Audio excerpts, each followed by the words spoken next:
We have seen a high level of literary artistry up to this point in the book of Judges, all designed to demonstrate the religious and moral decay of Israel during this period in its history.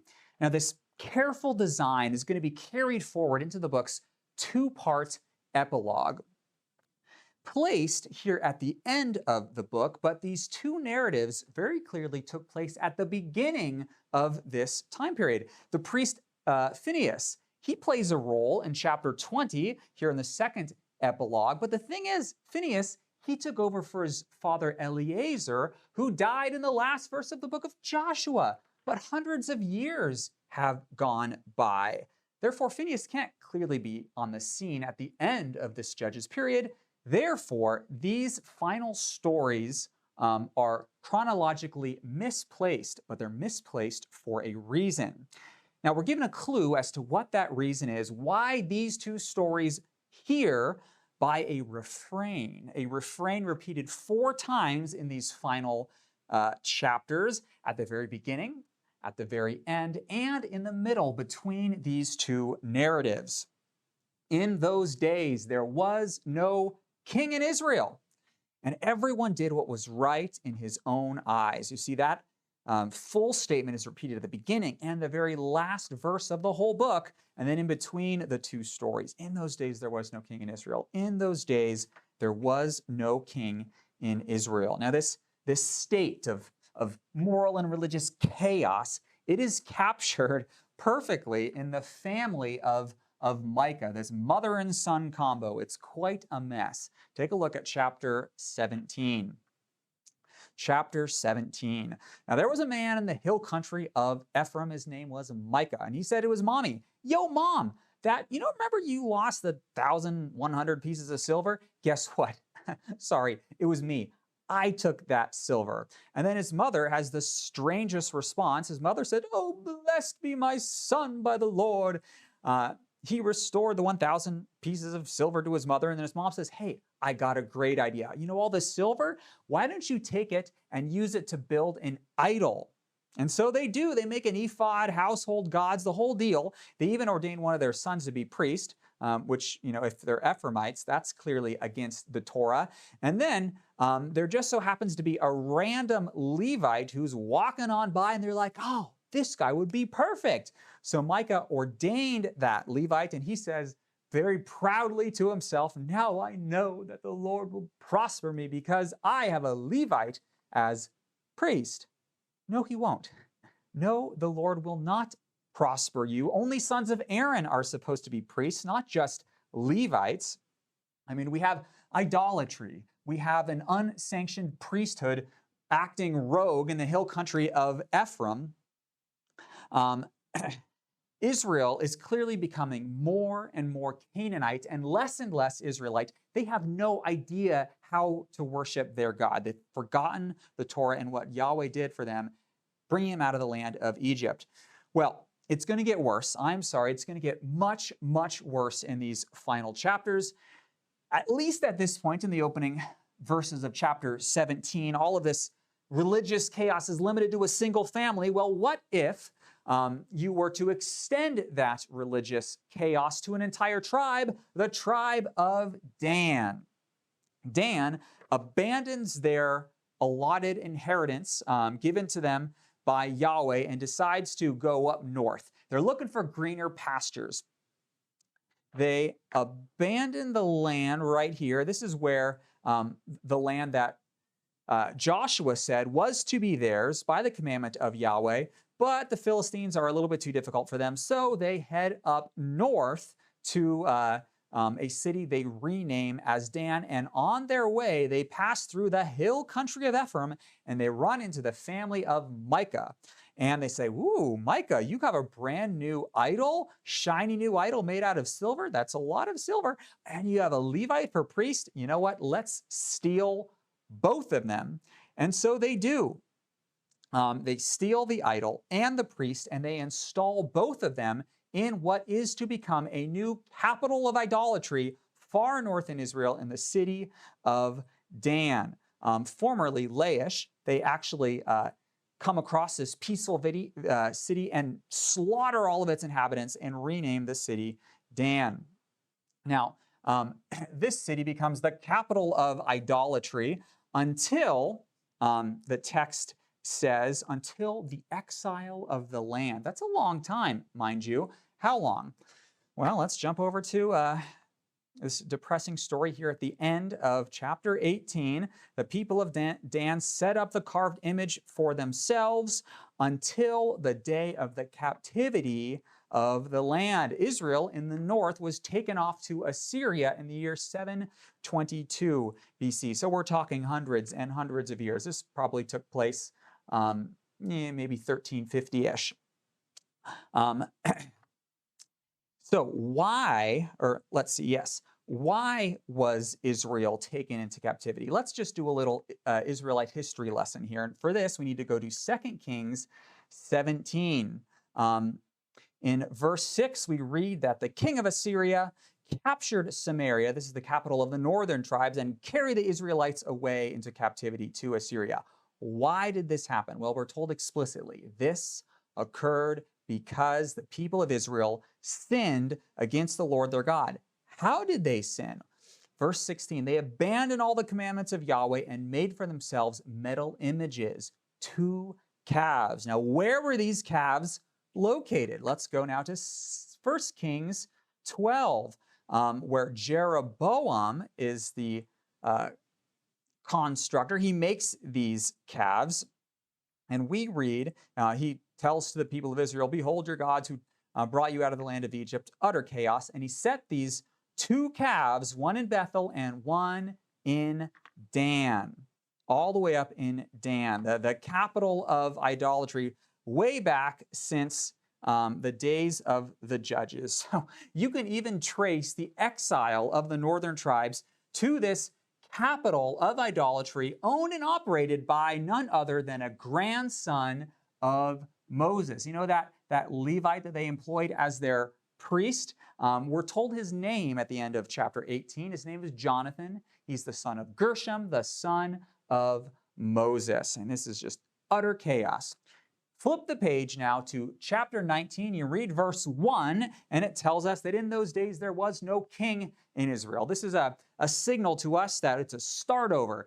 We're getting a brand new, fresh episode of debauchery starting in chapter 19, which just so happens to feature another Levite. This Levite is pursuing a runaway concubine to her father's house in Bethlehem. Now, this Levite gets to Bethlehem, and he's actually treated very, very well by the concubine's father. Take a look at how the concubine's father hosts this Levite in chapter 19. Oh, we don't want to be in 1 Kings. We want to be in Judges 19. So he took to himself a concubine from Bethlehem, went after her in order to speak kindly to her. He seems like a pretty good guy up to this point. Now, when the girl's father saw him coming, he came out with joy to meet him. And the girl's, his father-in-law, the girl's father says, "Oh, come stay with us, eat, drink, be merry." And he is there for 3 full days. I mean, he's paying for all of his food and drink. It's very kind of him. And then here comes the 4th day, and the Bethlehemite says, no, strengthen your heart with a morsel of bread. After that, you may go. So he spends the night again. And then the following day comes. He says, oh, spend the night again. Ah, sure. The 5th day comes, and the girl's father says, no, strengthen your heart. Wait until the day declines. We have this long, long section about the Levites' stay in Bethlehem. Why are we told this? This seems like such a waste of space. We're given so many words in the Hebrew about his stay in Bethlehem. Well, it seems that this section serves no other purpose than to contrast how well he is treated in Bethlehem with how poorly he is about to be treated in Gibeah. So this Levite picks up his concubine in Bethlehem, and he's going to head north to his home in the hill country of Bethlehem. And he's on his way. It's late. Let's pull open a map here. So here is Bethlehem down here, and he's going to go up to the hill country of Bethlehem. That's his home. Come on, concubine, let's go home. He's walking along the road, and he passes Jebus, which is the city of Jerusalem, and his servant says, oh, let us turn aside to the city of the Jebusites. It's getting late. Let's just stay here. But the Levite says, no, no, no. We cannot stay in the city of foreigners. We will go stay with good old Israelites. Gibeah is just a few more miles down the road. Let's go to Gibeah. Well, what happens in Gibeah? Horror. Horror happens in Gibeah. The men of Gibeah attempt to rape this Levite, homosexual rape, and when they are thwarted from doing that, they turn all of this passion against his concubine, whom they rape and then kill, murder. It is the most dark and disturbing story in the Bible. But this story is supposed to remind us of another dark and disturbing story, the story of Sodom. So much of the language here in chapter 19 is exactly the same as Genesis chapter 19 and the events that took place in Sodom. Let's compare these two chapters, Judges 19 with Genesis 19, and look at the similarities between these verses in particular. The men of the city surrounded the house, and they called out to the people inside, bring out the men who came to you, that we may know them. And then Lot goes out to meet them. The master of the house went out to them and said, my brothers, do not act so wickedly. Behold, I have two daughters, and this is so terrible, in Genesis 19, who have not known any man. Just like the person in Gibeah says, I have a virgin daughter. Let them come out to you. Do to them as you please, as seems right in your eyes, in the literal Hebrew. But against this man, do not do this outrageous and wicked thing. Both accounts, we know as well, have exactly 69 words in Hebrew. They are designed to be read side by side. And they, of course, the obvious implication of this parallel, Sailhammer's just going to spell out for us, these narratives in this section appear to be deliberately cast to resemble events already taken place in the Old Testament. The writer shows us, therefore, the state of the covenant nation of Israel had fallen so low as to resemble and be so similar to the city of Sodom. Well, the story's not over yet. Unfortunately, it's just beginning.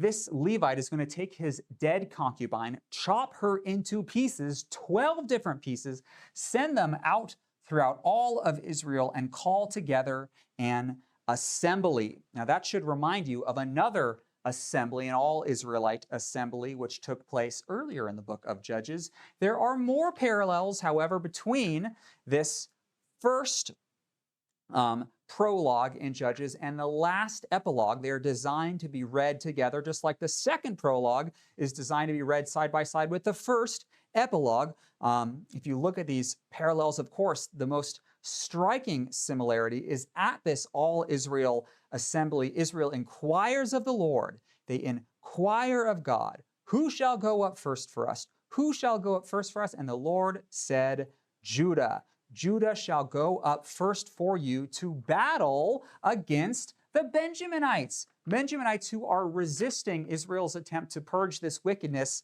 from the covenant nation. So Judah is going to battle his brother Benjamin.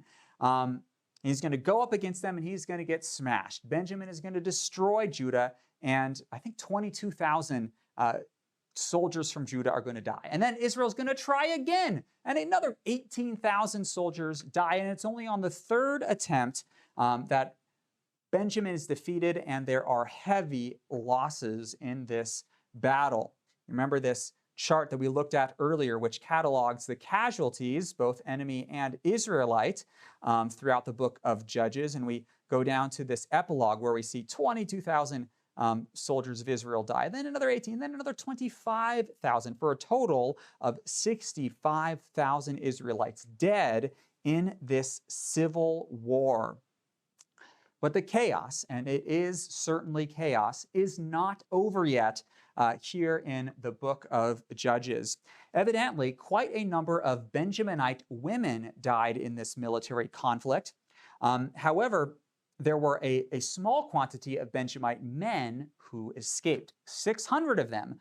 They escaped from Gibeah, which was utterly destroyed by the armies of Israel, and these Benjamite men escaped to their hideout here in the hills in Rimmon.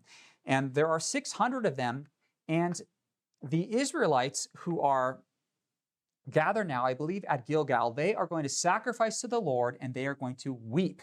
This is the second time Israel is going to sacrifice and weep before the Lord. This time they are weeping because one tribe in Israel has all but been decimated, wiped off of the face of the earth. And there's just a handful of Benjamite men left, and they have no women, no ability to procreate and continue to grow the tribe, because the rest of the Israelites made a vow before the Lord that they would not give these Benjamites their daughters as wives. Therefore, the question becomes, the dilemma is, where are we going to get wives for these 600 Benjamite men?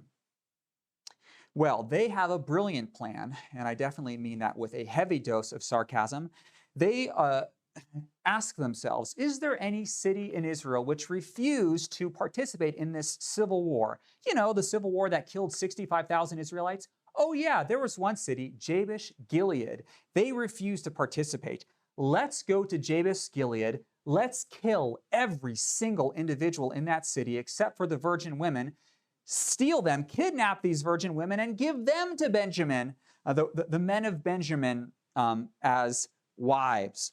I mean, I hope you see how completely absurd this plan is, because this is their thinking. Because of the rape and murder of one woman, now all of Israel is going to murder an entire city and give that city's women over to Benjamin in order to effectively be raped. Do you understand that? Isn't that just totally awful? Well, literarily, the book of Judges has been building to this breaking point for the entire book. Israel began united. I mean, this is all Israel together, united to obey Yahweh, complete the conquest. But this unity of Israel does not last long.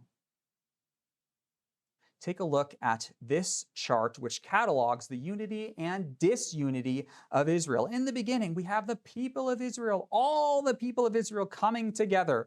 And we even have Judah and Simeon together saying, brother, come with me. Let us drive out the Canaanites from the land. It's definitely a picture of unity with certainty. And then we look at each of the judges. And Ehud, he sounds the trumpet, and all the people went together with him to drive out the Moabites. This is great. Deborah and Barak, they summoned 10,000 Zebulunites, Naphtalites, and then many other Ephraimites, Issachar, Benjamin, joined together.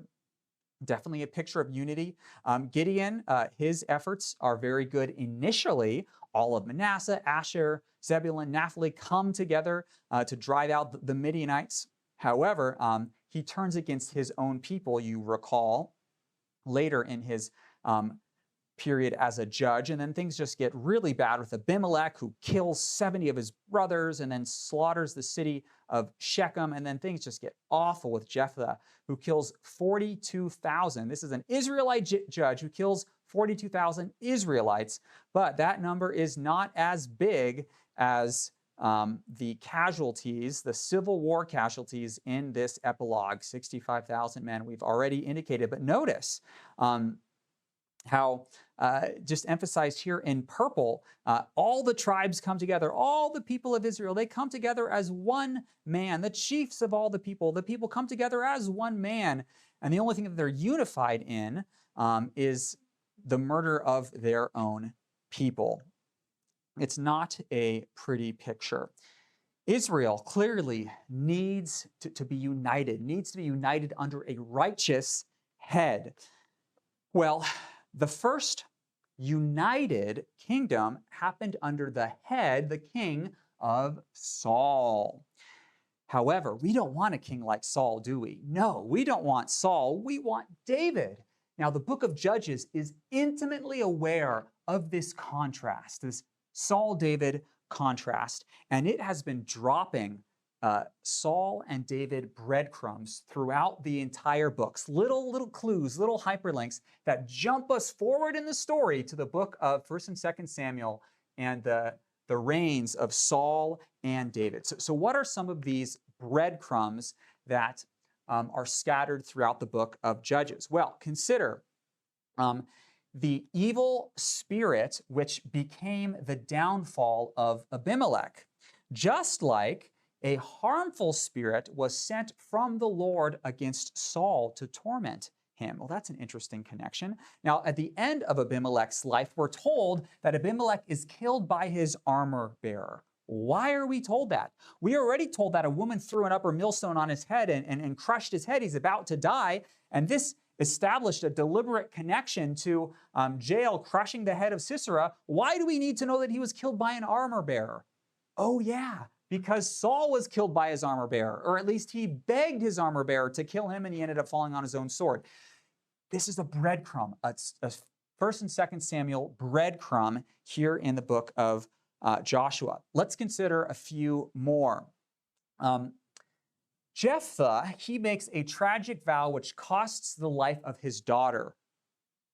Saul made a similar vow as well, which almost cost the life of his son, Jonathan.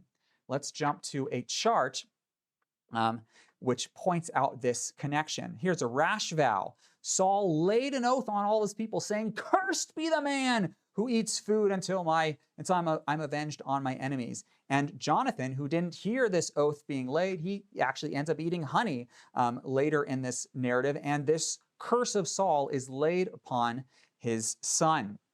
What are further connections? These are fascinating. Let's see.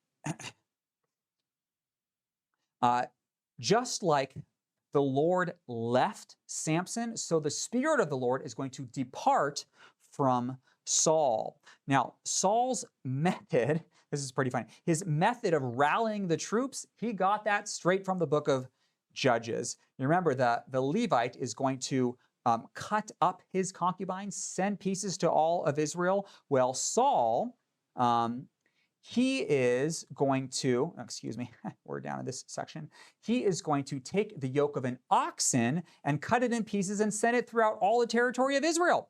And the response of Israel in Judges is that all the people of Israel came out as one man. In 1 Samuel, they all came out as one man. Well, let's see. On the other hand, let's consider David now. What are some David breadcrumbs that are dropped? Well, who is the tribe who is called upon by God to lead Israel militarily? The tribe of Judah. Twice this happens, which of course is the tribe of David.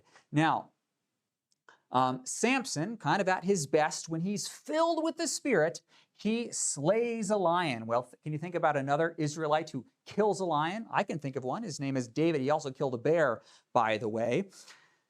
However, Samson, we're told in chapter 13, verse 5, only began to save Israel from the Philistines.